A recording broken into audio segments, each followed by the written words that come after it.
काही गोष्टी ज्या आवडल्या त्या तुमच्या मनापर्यंत.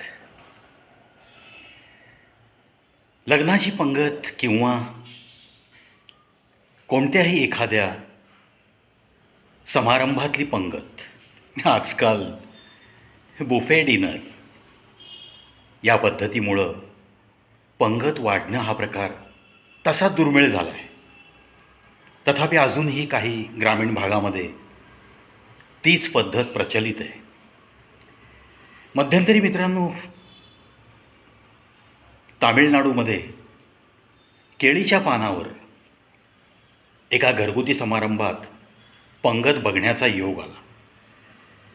मग तिकडची वाढण्याची पद्धत, तिकडचे अन्नपदार्थ, कोणता पदार्थ कुठल्या बाजूला वाढायचा, जसं आपल्या महाराष्ट्रात आहे तशीच तिकडची पण मला पद्धत खूप आवडली.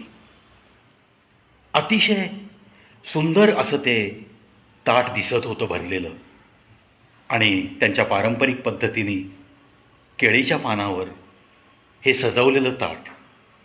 म्हणतात ना, नजरेमध्ये जर असं काही भरून गेलं तर त्या नजरेला जे समाधान मिळतं त्यानेच पोट भरून जातं. आता जेव्हा हा पंक्तीचा विषय निघतो तेव्हा आपसुकच एक मी प्रश्न विचारेन तुम्हाला. या पंक्तीमध्ये वाढणारे 5-7 मंडळी तुम्हाला दिसतात. मीठ वाढून जाणारा माणूस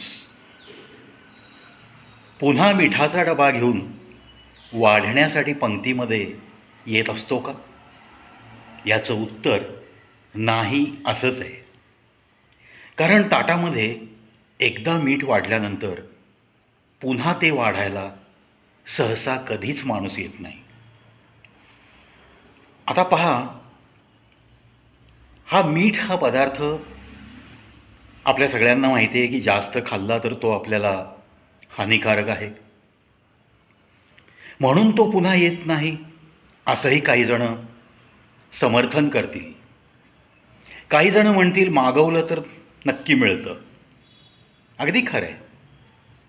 परंतु या मिठाच्या अनुषंगाने मी तुम्हाला जे सांगणार आहे ते महत्त्वाचं आहे. पहा, जसं पंक्तीमध्ये हा माणूस पुन्हा दिसत नाही, आपल्याला वाढायला येत नाही, तशीच आपल्या जीवनामध्ये काही माणसं मिठासारखी आलेली असतात. आता ही मिठासारखी माणसं म्हणजे काय? अहो, हीच तर माणसं तुम्हाला तुमच्या चुका एकांतामध्ये व्यवस्थित सांगण्याचा प्रयत्न करत असतात.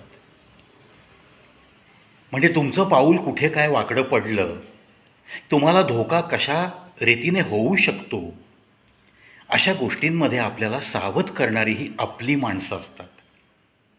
तशी मोजकीच असतात, पण ही मिठासारखी असतात.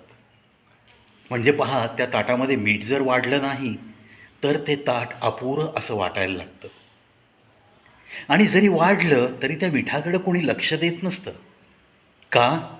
तर त्या पंक्तीमध्ये वाढली जाणारे गोड पदार्थ, इतर आवडीचे पदार्थ, मग हा पदार्थ खाल्ल्याने मला कोणता त्रास होईल का, असे सगळे आराखडे मनामध्ये चालू असतात आणि उदरभरण सुरू असतं. पण अशी जी माणसं तुमच्या जीवनामध्ये येतात त्यांना थोडंसं महत्त्व द्यायला जो शिकतो त्यालाच त्या पंक्तीच्या पानातलं पण मिठाचं महत्त्व कळतं. मित्रांनो, काही माणसं तुम्हाला आवडो अगर न आवडो, पण अशी जी हक्काची माणसं तुमच्या आयुष्यात आलेली असतात त्या देवाच्या कृपेने, तर अशा माणसांना तुम्हाला टिकवता आलं पाहिजे. ते जे काही सांगतात ते तुमच्या भल्यासाठीच सांगतायत हे तुम्हाला जाणण्या इतकी बुद्धिमत्ता नक्कीच असायला हवी. आता हे पंक्तीतलं मीठ तसं पाहिलं तर कुठल्या तरी वाटीच्या मागं लपून बसलेलं असतं. पण जसजसं तुमचं जेवण संपत येतं, कधी काही गोड खाऊन किंवा कधी जरा नेहमीपेक्षा जास्त जेवण झाल्यामुळं तडा लागल्यासारखं जेव्हा होतं तेव्हा माणूस आपसुकच लिंबू पाण्याकडे वळतो. आणि मग लिंबाची फोड पाण्यात पिळली जाते तेव्हा त्याला आठवण होते, अरे ताटात मीठ कुठे आहे? आणि मग थोडंसं मीठ त्या पाण्यात, लिंबू आणि मग असा तो पाण्याचा आस्वाद घेतल्यावर त्याचं उदरभरण पूर्ण होतं.